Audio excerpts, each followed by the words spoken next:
Hello বন্ধুরা, আমি তোমাদের কাজল ম্যাম জ্ঞানজ্যোতি কোচিং সেন্টারের পক্ষ থেকে তোমাদের সকলকে জানাই স্বাগত। তো আজকে আমি তোমাদের ইউনিভার্সিটি অ্যান্ডের যে টপিকটি নিয়ে আলোচনা করব বা সেই টপিকটি হচ্ছে মেসোপটেমিয়ার রাষ্ট্র ব্যবস্থা। মেসোপটেমিয়ার রাষ্ট্র ব্যবস্থা সম্পর্কে আজকে আমি তোমাদের সঙ্গে আলোচনা করব। আলোচনার আগে তোমাদেরকে একটা ছোট্ট ইনফরমেশন দিতে চাই, সেটি হলো তোমরা যারা আমাদের কোচিং সেন্টারে যুক্ত হতে চাও তারা উপরে দুটি নাম্বার দেখতে পাচ্ছ 6295916282 এবং 7076398606। এই দুটি নাম্বারের মধ্যে যে কোনো একটি নাম্বারে যোগাযোগ করে কিন্তু আমাদের সাথে যুক্ত হয়ে যেতে পারো। তো আজকে টপিক সম্পর্কে আলোচনা শুরু করছি। আজকে টপিক বললাম যে মেসোপটেমিয়ার রাষ্ট্র ব্যবস্থা। তো বলা হয়েছে যে সুমেরের সমাজ ব্যবস্থায় প্রথম যে রাষ্ট্রযন্ত্রের আবির্ভাব ঘটে সেখানে পুরোহিত শাসক নগরের কিন্তু প্রধান হয়ে উঠেছিল। মানে সেখানে কিন্তু পুরোহিত শাসকদের নগরের প্রধান ছিল বা প্রধান ছিল। প্রথম তাদের উপাধি ছিল হচ্ছে এনসি বা ইশাক্কি নামক দুটি উপাধি ছিল। সুমেরীয় ভাষায় এটিকে লেখা হতো পাটেসি বলে। মানে সুমেরীয় ভাষায় এই দুটি শব্দকে লেখা হতো পাটেসি বলে, যার অর্থ ছিল দেবতাদের হচ্ছে পার্থিব প্রতিনিধি। তারপরে বলা হয়েছে পরে তাদের ক্ষমতা ও প্রতিপত্তি বাড়ার সঙ্গে সঙ্গে অনেকেই কিন্তু লুগাল উপাধি নিয়েছিল, মানে লুগাল নামক একটি উপাধি কিন্তু তারা নিয়েছিল। তারপরে মেসোপটেমিয়ার যে বেশ কিছু শাসক ছিল সেই শাসকরা কিন্তু লুগাল উপাধি ছিল সেই শাসকদের কাছে। এই লুগাল উপাধিগুলোর মধ্যে হচ্ছে উল্লেখযোগ্য ছিল হচ্ছে লুগাল বান্দা, লুগাল জাগেসি ইত্যাদি কিন্তু উল্লেখযোগ্য ছিল। তারপরে বলা হয়েছে যে মেসোপটেমিয়ার যে অধিবাসীরা ছিল তারা নরম মাটির চৌকাকার টুকরোর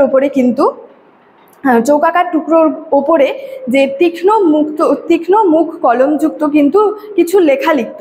সেই লেখার পর সেই চৌকো টুকরোগুলোকে তারা হচ্ছে রোদে শুকিয়ে আগুনে পুড়িয়ে ফেলতো, মানে রোদে শুকিয়ে আগুনে পোড়াতো।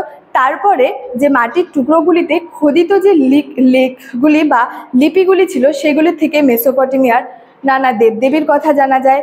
সেখানে পৃথিবী সৃষ্টির রূপকথা, রাজার তৈরি বিভিন্ন আইনবিধি যেগুলি ছিল সেগুলি সম্পর্কে, তারপরে হচ্ছে কর্মচারীদের উদ্দেশ্যে যে রাজার নির্দেশ ছিল, এই সম্পূর্ণ কথাগুলি সম্পর্কে কিন্তু জানা যায়। এবং এটা বলা হয়েছে মূলত কিছু নগরকে কেন্দ্র করে কিন্তু সুমেরীয় রাষ্ট্র ব্যবস্থার বিকাশ ঘটেছিল। মানে সুমেরীয় রাষ্ট্র ব্যবস্থায় কিছু নগরকে কেন্দ্র করে কিন্তু সুমেরীয় রাষ্ট্র ব্যবস্থার বিকাশ ঘটেছিল। সেই নগরগুলি ছিল হচ্ছে উর, উরুক, লারসা, ইরিদু এবং কিস। এগুলি নগরকে কেন্দ্র করে কিন্তু মেসোপটেমিয়ার যে বা সুমেরীয় যে রাষ্ট্র ব্যবস্থা ছিল সেগুলির কিন্তু বিকাশ ঘটেছিল।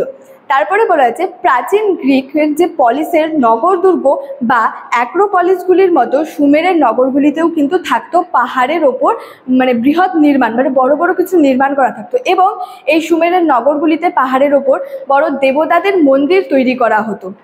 এবং ওপরে ওঠার যে সম্বলিত সিঁড়িগুলি ছিল সেগুলিতে কিন্তু সিঁড়িগুলি সম্বলিত কৃত্রিমভাবে বা কৃত্রিম পাহাড়গুলি ছিল জিগুরাট। মানে জিগুরাট কথাটির অর্থ বা জিগুরাট বলতে বোঝা হচ্ছে চূড়া, মানে জিগুরাট বলতে বোঝা হচ্ছে চূড়াকে।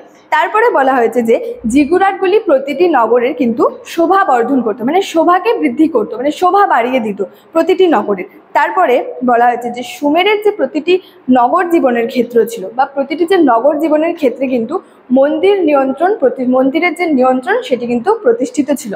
তাই আন্না স্নেইডার সুমেরের রাষ্ট্র ব্যবস্থাকে মন্দির রাষ্ট্র বা টেম্পল স্টেট বলে অভিহিত করেছেন। মানে তিনি এই সুমেরের রাষ্ট্র ব্যবস্থাকে মন্দির রাষ্ট্র বা টেম্পল স্টেট বলে কিন্তু অভিহিত করেছেন। তারপরে গুরুত্বপূর্ণ কোনো সিদ্ধান্ত গ্রহণের সময় বলা হয়েছে যে গুরুত্বপূর্ণ সিদ্ধান্ত গ্রহণের সময় সকল স্বাধীন নাগরিকরা একটি সভায় মিলিত হতেন। মানে কোনো গুরুত্বপূর্ণ সিদ্ধান্ত গ্রহণের সময় সকল স্বাধীন নাগরিকরা একটি সভায় মিলিত হতো। এবং যাকে সুমেরীয় ভাষায় বলা হতো আনকিন, সুমেরীয় ভাষায় তাকে বলা হতো কিন্তু আনকিন। তেমনি প্রাচীন রাজত্বের শেষ পর্বে রাজার যে কর্তৃত্ব এবং ক্ষমতা ছিল এই দুটি কিন্তু প্রসারিত হয়েছিল। মানে রাজার যে ক্ষমতা এবং কৃতিত্ব দুটি প্রসারিত হয়েছিল এবং রাজা হচ্ছে স্থায়ী সেনাবাহিনী নিয়ে কিন্তু গঠিত হয়েছিল।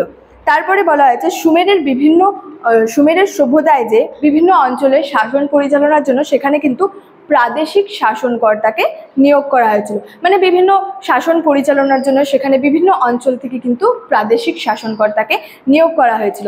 তারা মূলত যে বৃহৎ জমিদারগুলি ছিল তাদের কিন্তু দেখাশোনা করতেন।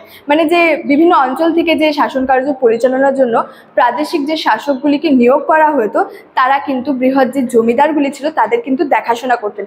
এছাড়া প্রাদেশিক শাসকের সম্পর্কে তাদের সম্পর্কে কিন্তু বিশেষ কোনো তথ্য জানা যায়নি বা কিছু জানা যায়নি। তো স্টুডেন্ট, এই ছিল আজকে আমাদের যে মেসোপটেমিয়ার রাষ্ট্র ব্যবস্থা, এই সম্পর্কে তোমাদের কাছে একটা টপিক নিয়ে আমরা আজকের বিষয়টি আলোচনা করলাম। দেখা হচ্ছে তোমাদের সাথে পরবর্তী একটি ভিডিওতে। ততক্ষণের জন্য ভালো থেকো, সুস্থ থেকো। Thank you so much. Thanks for watching.